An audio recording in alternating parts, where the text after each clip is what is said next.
Mais certainement vous allez très bien.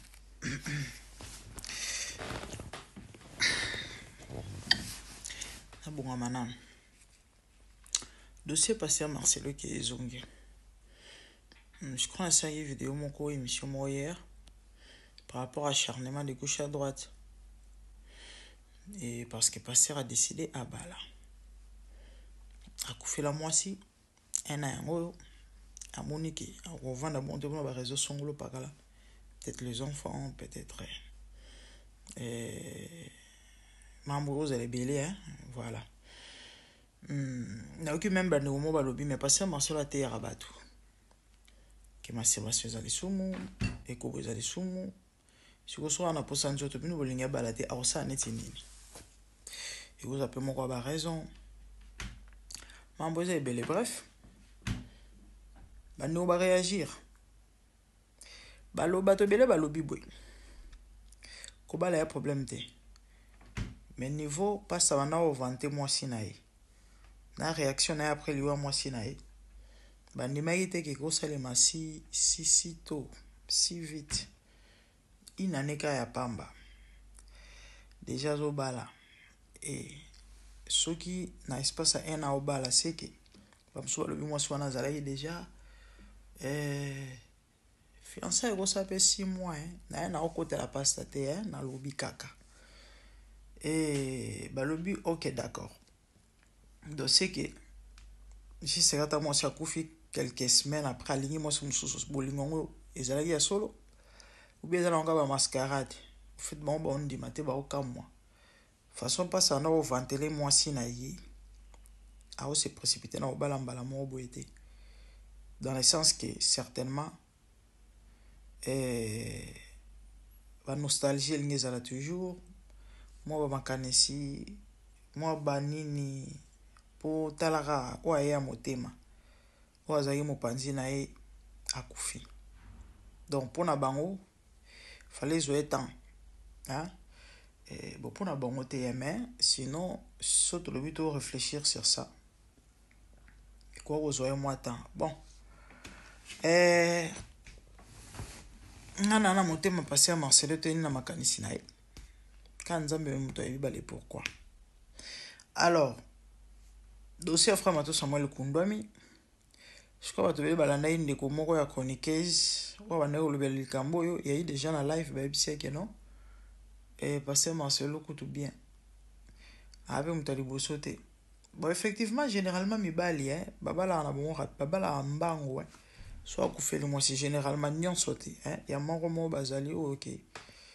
et a oko kangote quoi 18 ans msupeta msupa bali pe souté ba kondo le dossier Mato Samuel et na moni ndeko alobi ke non lokuta afro Mato Samuel a umela ke non Mato Samuel a umela te Mato Samuel a bala après 5 mois 5 ou 6 mois et on a réseaux sociaux zanante ouais on a réseaux sociaux zanante toyoka basango kala musique ka musaka et ka siko bali oui ngana ba mo frère Mato Samuel a bala mokolo mwasi ne pardo akufara mama Titi je crois avant Kapi jour on a vendu sa modération tous en culte vendredi ngam na pesa annonce wana to sambela pona frère a uti ko kufela mwasi nzama pesa makasi bat ba okamo fama to samala kufela mwasi na bosa na te kala pesa makasi ouf wana ba nene très longtemps mais ba so nete mais est-il que wana na balité na botité mon fils il a déjà 16 ans donc kala penza makasi et puis quelques temps après quelques mois après donc frère abali Mato Samuel la bala après le mois sinaï abala après 5 ou 6 mois pas plus vérifier bon peut ça a raison 5 mois je crois bien ils a 5 mois ce qui est belé 6 mois abali Kapi c'était ça et bon déjà généralement mibali toyebi azala déjà ba makangu na bango oka mwasi anda wakufi tamsuli kama tchebe presque non il n'a remplacé et du coup yo balai chez les africains polygamie kindushi et pas mibali qu'on a normalisé papa s'appelle lelo ana lo baka général non lo passer Marcelo te papa s'appelle lelo oyo koka moi maté à polygamie ezongi même dans l'église de réveil hein. Il y a des prophètes baromo bala debo bakumna ba debasi ba misusu ya robomba ma misusu pe bazo bimisa yango boye tozo comprendre te so mambola bazo zolongo wapi o na bible ya ngo moni tata wa viola bana bato na Canada wa kalinga basuki wana yepe mikolo leki a uta ko ba polygamie ya lisumu te tellement ba bat mo ba misala miloma kindumba c'est ça polygamie ya lisumu il suffit qu'à otala ba conséquences na yango hein et lisumu ba conséquences sur na polygamie nzamba ko jamais ko loi ya polygamie. Donc quand je dis que loi donc et loko ezale loko ke e utaki pa na nzambe. Dieu n'a jamais inspiré la polygamie, Dieu n'a jamais ordonné la polygamie. Nzamba tikala nulle part na Bible nzamba tikala ko yebisa muto za la polygame. Polygamie e botami likolo ya posa ya nzoto ya mutu. Ya bomoni tant ba ine ko lobela. Ba ine ko tuna yesu mutuna par rapport à divorce. Ba yebisi balobi que Moïse alobaki pour obengana mwasi faut ko komele lettre. Ayebisi bango c'est à cause de l'endurcissement de vos cœurs. Au commencement il en était pas ainsi. Au commencement, c'était une femme et un homme. C'était ça le plan et la volonté de Dieu parfaite. So botali ba tout bazo basimi balé 3 4 5 6 na Bible. Ils ont eu de très sérieux problèmes dans ba ménage à cause ya mibal ya basio bazo. Bana ba mimela bon ba problème place polygamie ezali jalousie ezanga raté d'office ezau de ressemble te ote ba sambela rien place polygamie ezali sorcellerie ezalaka place polygamie ezali parce que déjà jalousie haine pour botama faut qu'il ndoke ezalana place polygamie il y a des très sérieux problèmes de diku nzambo alinga bola mwa mutu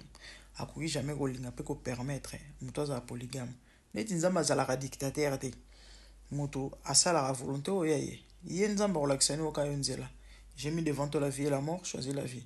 mais sur monique vie yo kopona na otozo yetali kaka yo donc kuna nzamba ko tarate OK voilà la Bible déclare que Dieu a créé les hommes bons mais ils ont cherché beaucoup de détours c'est ça les cœurs de l'homme sikoyo ole muto à comprendre à se ressaisir non ba doit en dire sur mitema na mabe na ute kosala émission moko 2 jours passés maman mo atumbi bana mibale mo 17 ans mo 14 ans je crois suna bosa intelligent na ngaba bacheke on a Molière mobali bakabona na mwasi babuti bana mibale mama tikel na bana mobali kenda osavi na ya bali mwasi mususu alinga récupérer bana mama boyi amena sa mwasi a torturer même poka zo bana yende axwa garde mwasi apesine si papa na bango. Et le kola mobali généralement les hommes africains qui ndumba ezana makila polygamie ezana makila oleba luka ba délivrance était a tromper mwasi ya sika mwasi na sakanda na pour se venger bana balali na butu azu essence aya sopi atumbi bana polygamie et vous croyez que nzamba likolo ako permettre to pa ko linga ako tia loi ya polygamie na ba conséquences motindo boy place polygamie ezali mambo mabe kokufa kobomana basi kombe ba boma bambanda polygamie basi kombe ba boma bana bambanda neti oyo polygamie en fait bref polygamie a mabe ngana oloba surtout na bato osambela ke chrétien pasteur et autres la délivrance est biblique et c'est une nécessité so monique wa muta mukusebele hein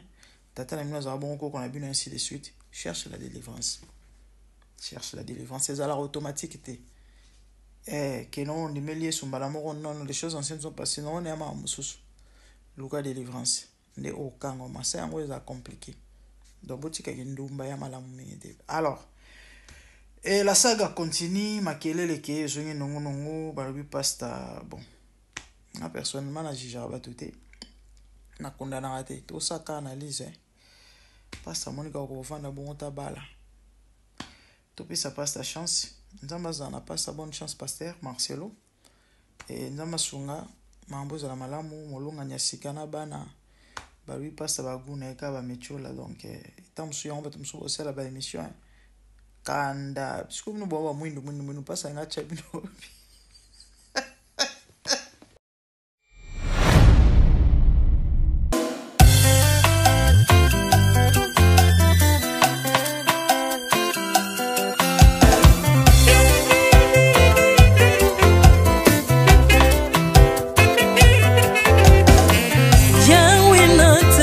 mokili oyo namoni te natangi na histoire ya monde namoni te naluki nayemba pete toze pour passer Seigneur je n'ai pas pris non plus entendu parler oui akokalala yo Yesu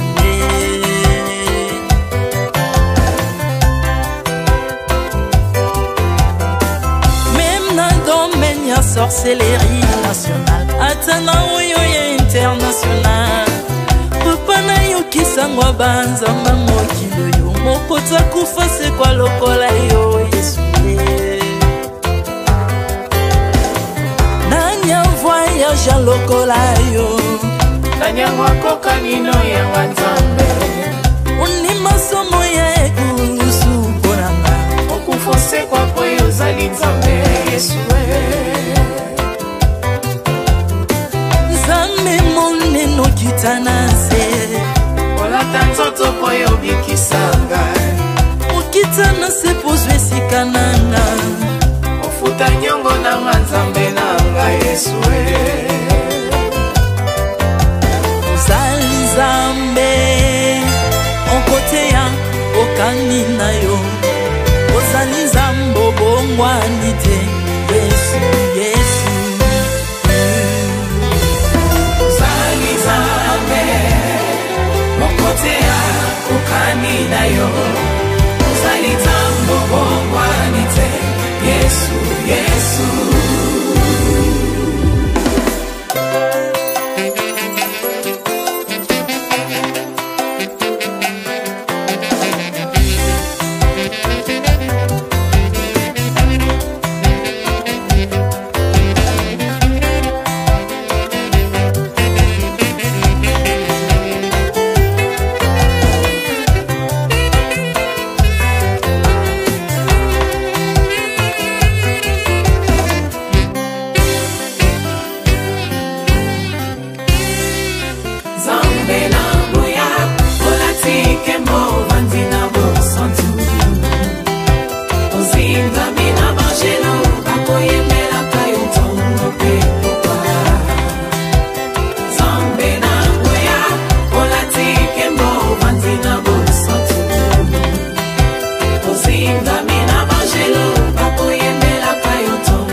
ozali nzambe na bomoi papa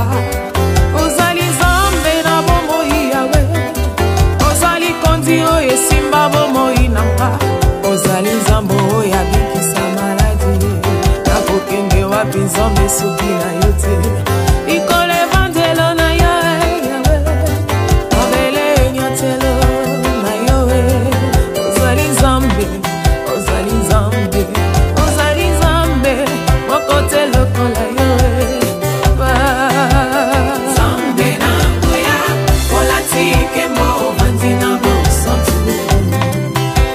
ozingami na bangelo bakoyemelaka yo ntongo mpe popa Artamo tu m'as rendu intouchable Artamo tu m'as rendu invincible Aliwana yo tokomine la santu Lise kwa na yo tokomine balongi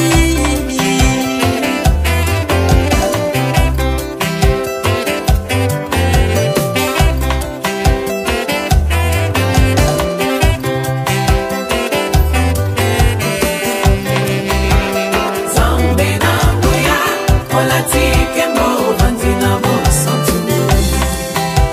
ozingami na bangelo bakoyemelaka yo ntongo mpe popa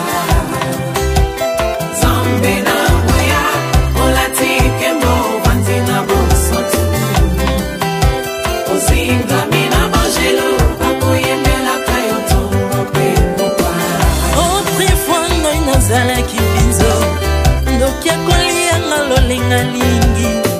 mes pensons sont na se métamorphosé osimbi mosambwe maladi na miso olengo bebi naza toxike grâce à lui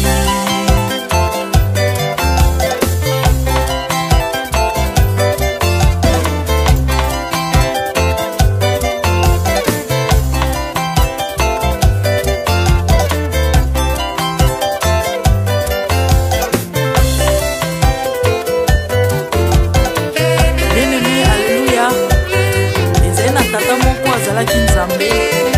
ntango akufi badepsine balobi keno akosekwa mpo nzambe bakristo mpo asekwa